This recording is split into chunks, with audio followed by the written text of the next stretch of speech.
Usually you have a great view here, but you need to use your imagination today.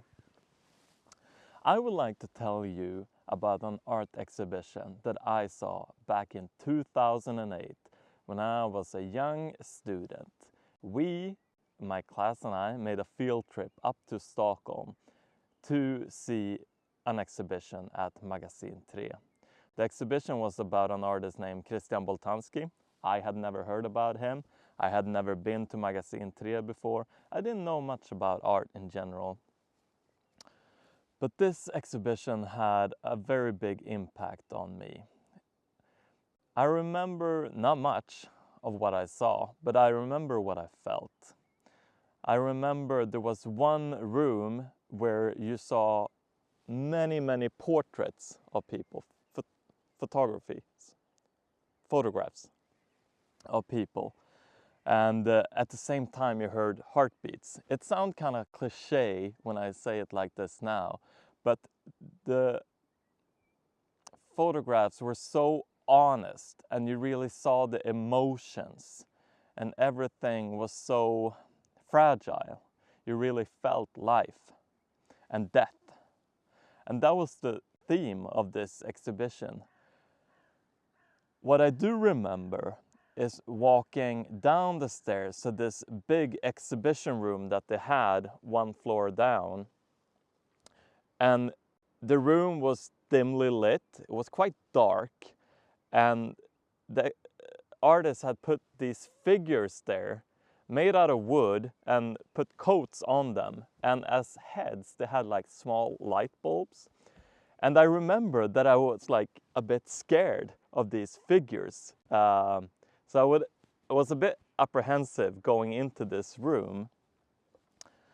But yeah, of course I did. And I remember walking up to them, and when I did, the light turned on and they started talking. And these figures said something very like intimate. They revealed their secrets. So I was very afraid of nothing. And isn't that sometimes how we can feel about strangers? Or at least I do, that I expect the worst sometimes. I still remember how these figures looked like and how I felt. It's very hard to describe what I saw, but I do remember the feelings. The feelings are like the most essential things. That's what we carry with us. Anyway, at the end of this exhibition, there was this chance of recording your heartbeats. So we were told that the artist had started collecting heartbeats all over the world. And these heartbeats were sent to this like data bank on an island in the Japanese inland sea. And everything's, it sounded like this story. For me, it was like pure fantasy. It could have been on another planet or in a fairy tale, I don't know. But I was like, yeah, this exhibition made a big impact on me. Fudge it, I'm gonna do this. I'm gonna record my heartbeats. So I did. I didn't think much of it, but like, hey, why not? And that was in 2008. And that was the biggest art experience that I had. And that stuck with me throughout the years. Pretty much exactly 10 years later, I made a trip to Japan. And I went to that island called Teshima Island, to Christian Boltanskis archives. And I went there and I listened to my own heartbeats from 10 years ago. And that feeling, I can't describe it really.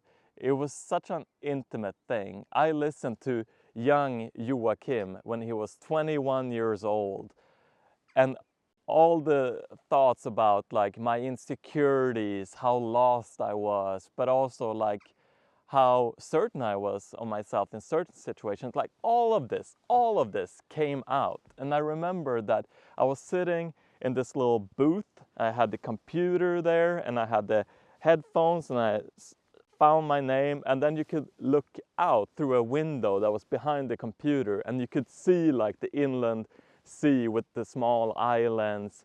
And I remember that I was just like crying. It was so intense. It was what they would say low-key intense. It wasn't much, it was only the sounds, but I had my own little safe space and tears falling down my cheek. And I remember listening to other friends' heartbeats too. Friends that I was there with then that I have since lost, and other friends that I didn't know at the time, but I got to know later when I moved to Stockholm. And that was also a very intimate feeling, listen to someone else's heartbeat. I had to like send a text saying, hey, I did this, I hope that it was okay, but your heartbeat sounded good, because it felt like I was trespassing in a way. And I didn't expect that heartbeats as something that is so general, as something that we all have. It's nothing unique really about that, but it felt like it.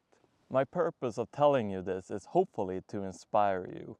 Art can really make us reflect, open up our minds, and think about ourselves and the world around us. Art can sometimes seem very provocative, over the top, elitist, and straight up pointless at certain points, justified or not. But my plea is, don't close the door to art. Just as this was an experience that made me reconnect with myself, maybe out there somewhere is a similar experience waiting for you, or something totally different. But my plea is just, don't close the door to art. Don't give up on art.